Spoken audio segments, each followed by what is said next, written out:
Where was Jesus when Lucifer rebelled? Not in the shadows, not as a silent spectator, not as an absent figure in the cosmic courtrooms of eternity. Before the first star breathed its light, before Eden felt the touch of morning dew, before the first heartbeat of Adam, there was the Son, the eternal Word standing in unshakable glory beside the Father and the Spirit. And then it happened, the whisper that fractured heaven, the spark of pride that split the morning, the moment when perfection turned its face toward darkness. Was he watching? Was he pleading? Was he already preparing the cross? These questions pierce deeper than curiosity. They cut into the very heart of your faith and the mystery of free will.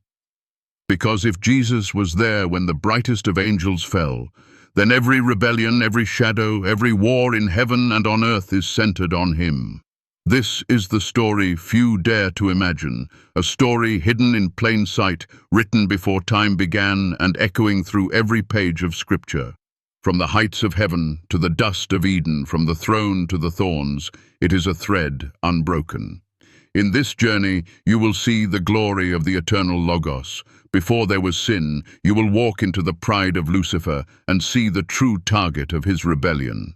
You will understand why Jesus let the rebellion play out, why love must allow choice, and why restraint is often greater than raw power. You will stand at the edge of heaven and watch Satan fall. You will walk into Eden and hear the serpent whisper. You will listen as God calls.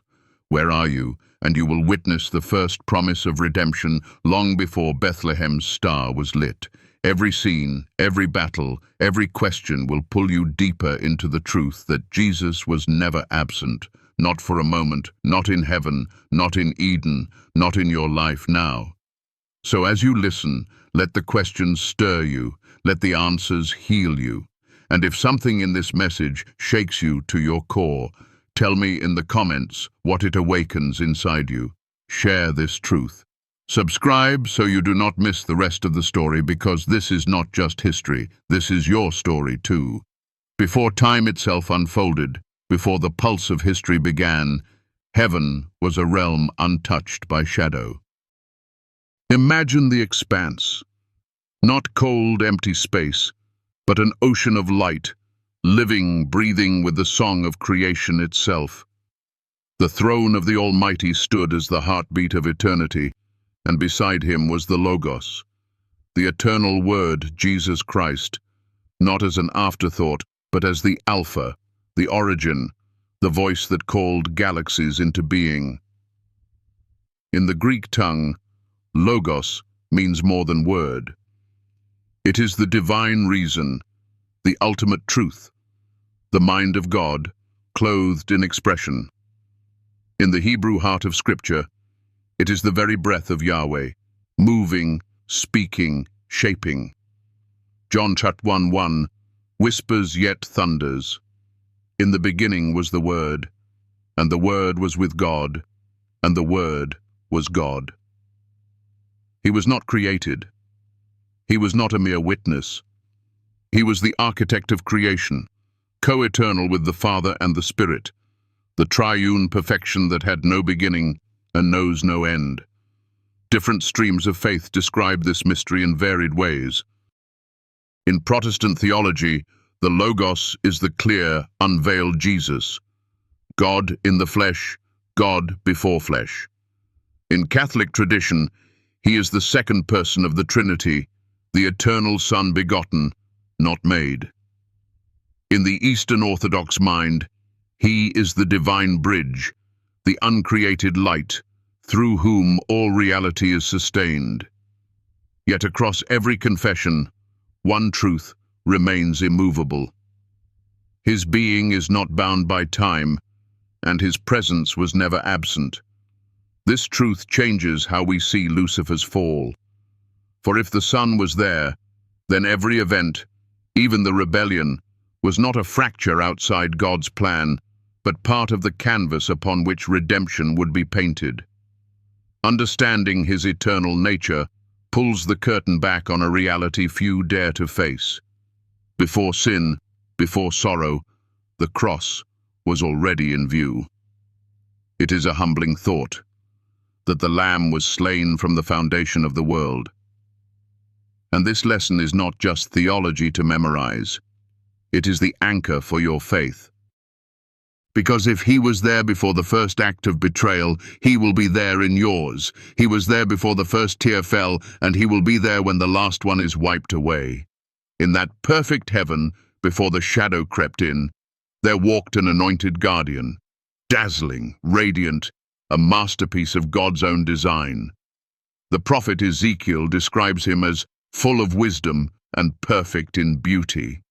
Isaiah calls him by the name that in Hebrew means shining one, in Latin translated as Lucifer. His garments were woven with stones that blazed with the reflection of God's glory. But beauty, when turned inward, becomes a mirror that distorts.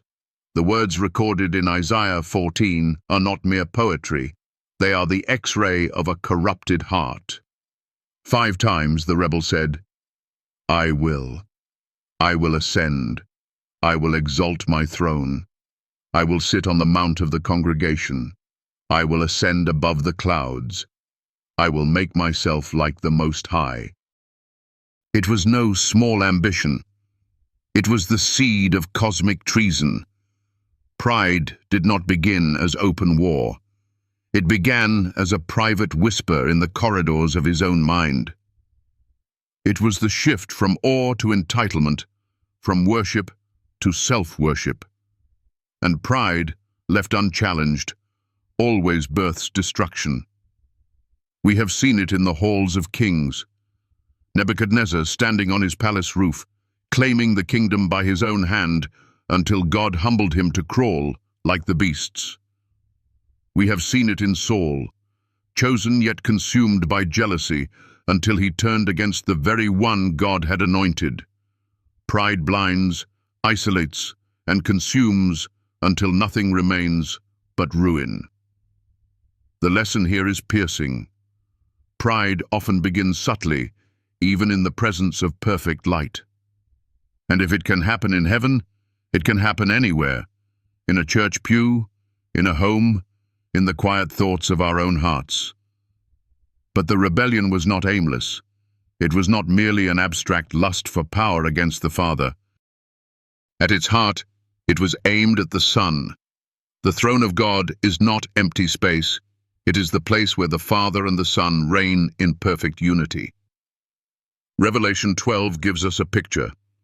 A great war in heaven, Michael and his angels against the dragon and his angels. And the dragon was cast out, that ancient serpent who deceives the whole world. Yet, tucked within this imagery is the target, the child, the one destined to rule all nations, the Son who sits beside the Father's throne. Lucifer did not just covet God's authority in a vague sense. He sought to displace the Son, to claim the glory reserved for him alone.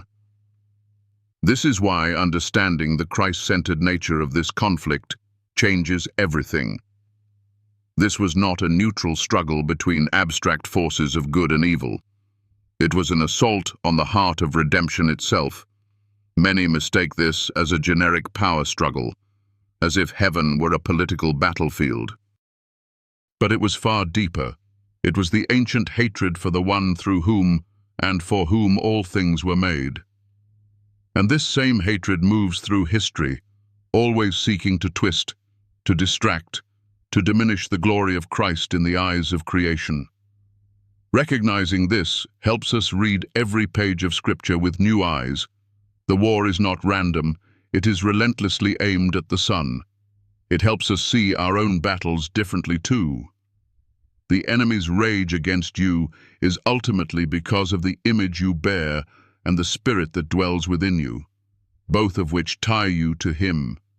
And so we move from the glory of heaven to the pride that rose within it, to the rivalry that has defined the universe's oldest war, a war that began not because God was absent, but because Jesus was there, radiant, reigning, and unshakable. And it is here, in this realization that the next question emerges. Why did he let the rebellion play out at all? Why did Jesus let the rebellion breathe? Why did the Alpha and Omega, the one who could silence storms with a word, allow a single thought of treachery to take root in heaven's garden? It is here the mystery of free will burns brightest. For love, true love, cannot be commanded into existence. It cannot be forced into obedience like a machine programmed to bow. Love must be chosen, and choice requires the terrifying risk of rejection. The God who holds galaxies in his palm has never desired puppets. He longs for children who look him in the eye and say, "Yes, I choose you." This is why the rebellion was permitted to unfold, not because he was powerless, but because he was patient. The same patience that waited in the days of Noah while the ark was being prepared. The same patience that endured the centuries as Israel's heart turned to idols again and again. Even the angels, glorious and pure, were given this sacred gift, the power to choose whom they would serve. And 1/3, seduced by pride's poison, chose Lucifer's lie over the eternal light. Imagine the heartbreak of such a choice, not from the perspective of a commander losing soldiers, but of a father watching his own children walk into darkness. The lesson here pierces through every age. Love without choice is not love at all, and if he allowed choice in heaven, he will allow it in your life. Not because he is absent, but because he treasures your yes when you could have said no. And then came the first battle. Not the kind waged with brute force, but the kind fought with a restraint that shakes the soul. The Almighty could have ended the rebellion in a breath, yet he chose a different weapon, patience over power, timing over impulse. Throughout Scripture, this pattern appears like a golden thread. The Son of God, standing before Pilate, silent as accusations hurled like stones. The Lord of hosts in the wilderness, refusing to turn stones to bread, though hunger gnawed at his humanity. The Creator choosing not to crush, but to call. This is the difference between reacting and responding. Reaction is immediate, often born of fear or anger. Response is deliberate, rooted in wisdom and love. Many imagine God's power as the instant obliteration of opposition, but his greatest displays of strength are often in his restraint. For restraint is the confidence of one who already knows the ending, the king who lets the enemy exhaust himself before unveiling the final victory. It is a lesson for every soul. You do not have to strike in haste to win the war. Sometimes, the greatest act of power is the quiet patience to let truth expose the lie. And in this patience, heaven was not losing. It was preparing the stage for the final act of redemption. Then came the moment Jesus himself described. I saw Satan fall like lightning from heaven. Those words in Luke 10:18 are not poetic exaggeration. They are the testimony of the eternal witness, the one who stood in glory yet felt the ache of betrayal cut through the light. Lightning, blinding, sudden, irreversible. In a heartbeat, the one who had walked among the stones of fire was hurled down, yet behind that spectacle lay a wound only love could feel. Betrayal always cuts deepest where love has been the strongest. You may have felt it, the friend who turned, the family member who walked away, the trust shattered without warning. If you have tasted a fraction of that heavenly grief. The fall of Satan was not merely the removal of a rebel, it was the loss of one who had once stood near the throne.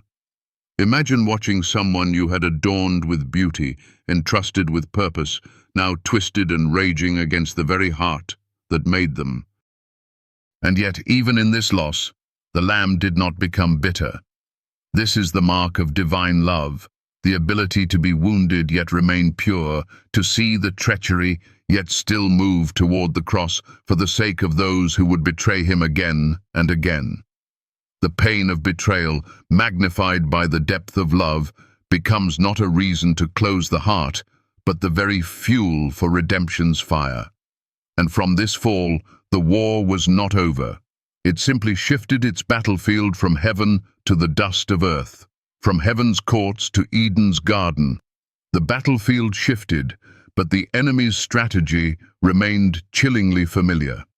Cast down but not destroyed, Satan entered the quiet beauty of Eden, where the fragrance of unfallen creation still hung in the air. He came not with the roar of war, but with the whisper of doubt.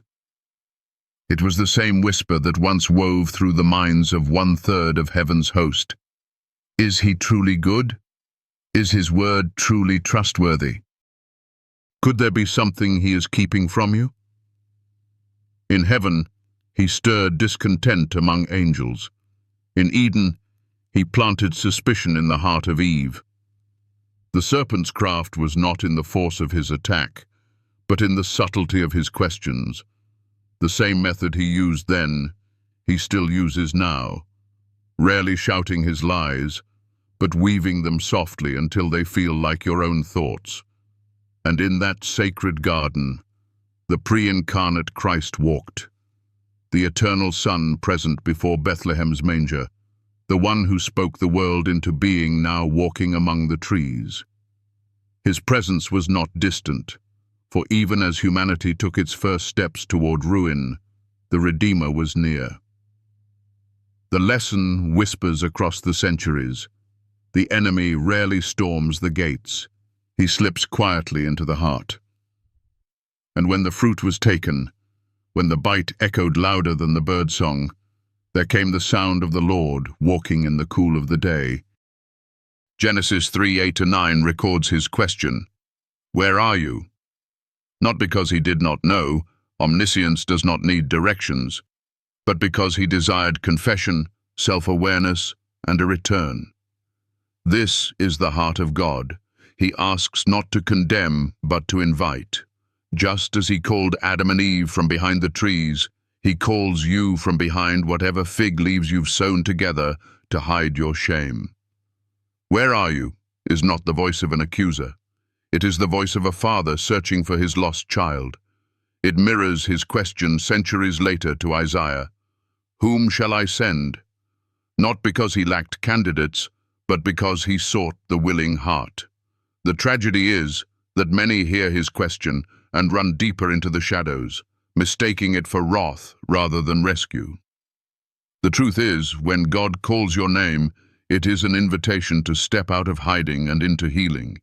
Yet even as judgment was pronounced, the first spark of redemption was struck. In Genesis 3:15, the proto-evangelium, the first gospel, was declared. The seed of the woman would crush the serpent's head, though the serpent would strike his heel. It is a prophecy pregnant with hope, a promise uttered in the very moment of humanity's collapse. The offspring of the woman is no ordinary lineage, for it points to the Messiah, born of a virgin, untouched by Adam's sin. Across the pages of Scripture, this promise threads through prophecies and psalms, through the cries of Isaiah and the songs of Mary, until it culminates in the cry from the cross, "It is finished." The beauty of this first promise is that it was spoken before the enemy's plan had fully unfolded, a divine declaration that the end was already written before the battle began. It tells us that no matter how sudden your fall, God's plan to redeem you was not an afterthought. It was there before your first breath. The lesson resounds. God speaks victory while the enemy still gloats, and his word will always outlast the serpent's hiss. From that moment on, history became a tapestry of one truth. Jesus has always been present.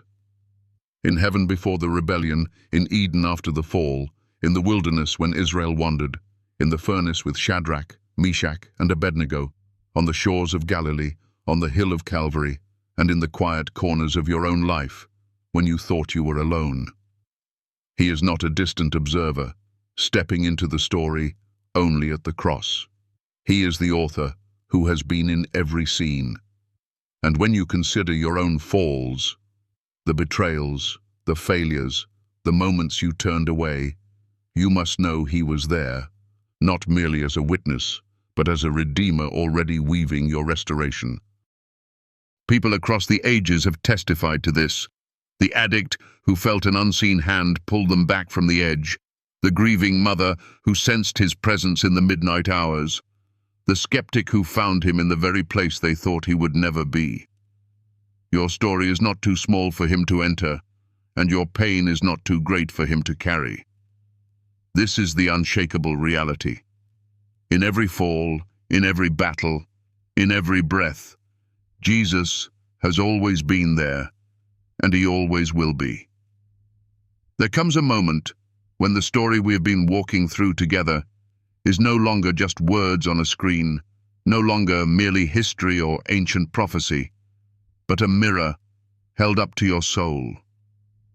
You feel it, the pull in your spirit, the quiet nudge in your heart, that this isn't just about what happened long ago, but about you right now.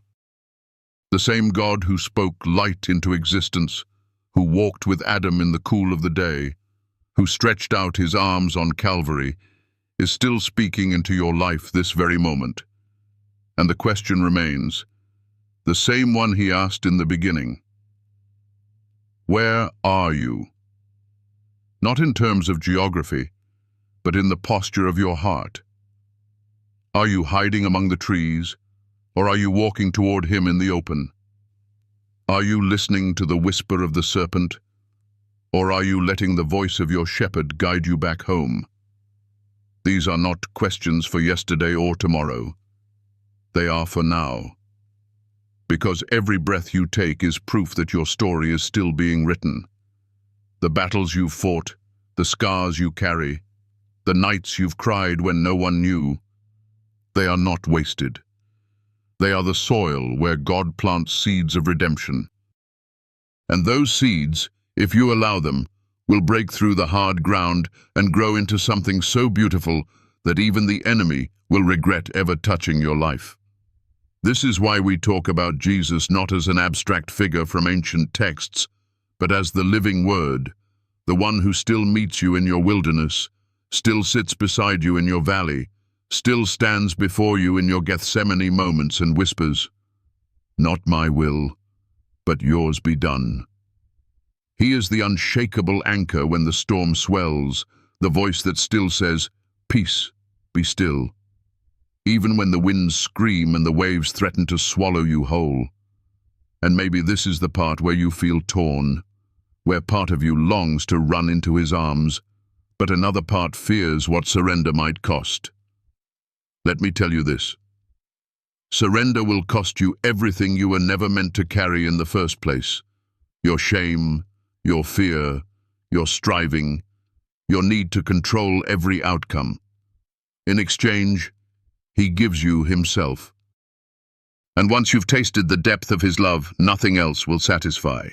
You can chase the world's applause, you can drown your soul in distractions, but you will always come back to this truth. There is no love like the love of Christ, and there is no freedom like the freedom found at his feet. This is why I'm asking you, as we draw this moment to a close, to not just hear these words and walk away unchanged. Let them burn in your spirit. Let them challenge you. Let them comfort you. And if this message has stirred something deep within, if it has helped you see even a flicker of light in your darkness, if it has reminded you of who you are in him, then I invite you to take that light and carry it forward. Leave a comment and tell me what truth resonated with you today, or share the questions you're still wrestling with. Your story might be the very thing God uses to awaken someone else's heart. And if you felt the presence of God through this video, if you've sensed that this space is a place where his word meets your soul, I humbly ask you to help me keep this well flowing. Not because I seek gain, but because every ounce of energy poured here is for the purpose of lifting up his name and speaking life into weary hearts. If you choose to support in any way, know that every small act is a priceless gift, a thread that weaves into the tapestry of countless lives being touched. Imagine for a moment what could happen if more voices were lifted in truth, if more corners of the internet became altars where his presence could be felt. Imagine the ripples, a heart healed here, a mind renewed there, a life forever changed in a place you'll never see. This is what you are a part of when you engage, when you share, when you help carry this mission forward. So if this word has been a blessing to you, let's not keep it silent. Like and subscribe so we can keep walking this journey together so you don't miss the next time. His truth comes to meet you right where you are. Share this with someone who needs to hear that they are not forgotten, that redemption is still possible, that God is not done with them yet. And as we close, I want you to remember this. The God who saw you before you were formed, the God who knew every page of your life before a single day had passed, has not once taken his eyes off you. He has been in your beginning, he will be in your ending, and he is in this moment, calling you by name, not to condemn, but to heal, not to demand perfection, but to give you his own righteousness, not to take from you, but to fill you until your cup overflows. So step out from behind the trees, lay down the fig leaves, let him clothe you in the garments of salvation, and walk with him in the cool of the day once more. If you believe this is your moment, don't let it pass. Let these words settle into your spirit like rain into thirsty soil, and watch what God will grow. And until we meet again, keep your heart open, your spirit ready, and your eyes fixed on the one who has been with you from the very beginning and will be with you until the very end.